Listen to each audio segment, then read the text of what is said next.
Good morning. I'm honored to join my voice this morning to those who are here today supporting a transformative investment in public higher education in New York. For those of us who represent the workers at SUNY and CUNY, it means a lot that more than 130 faith leaders have joined the call for a renewed commitment to these two amazing systems.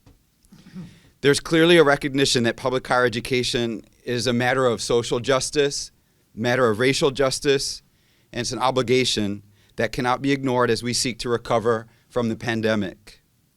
What does a just recovery from the pandemic look like in New York? It looks like an investment in our public institutions, including and especially our public universities. 67,000 people have died from COVID in New York State, 40,000 of them in New York City alone.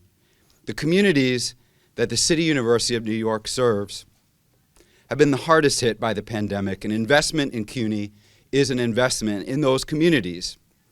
An investment in public higher education all across New York State is an investment in a just recovery for the working class and poor New Yorkers who need it the most.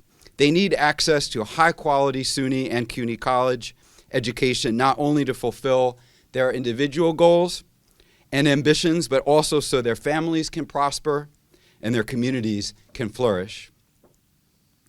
Prior to the pandemic, CUNY students, faculty, and staff have been subject to more than a decade of cuts to state funding.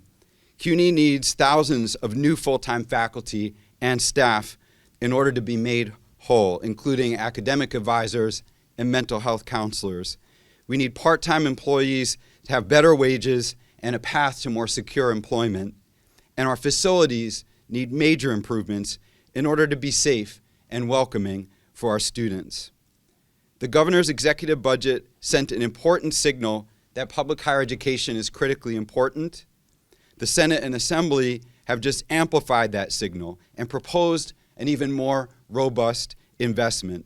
So we're here to say that the path to New York's recovery from the pandemic goes straight through SUNY and CUNY, and the path beyond austerity for working class New Yorkers leads to stability and hope and prosperity for the entire state of New York.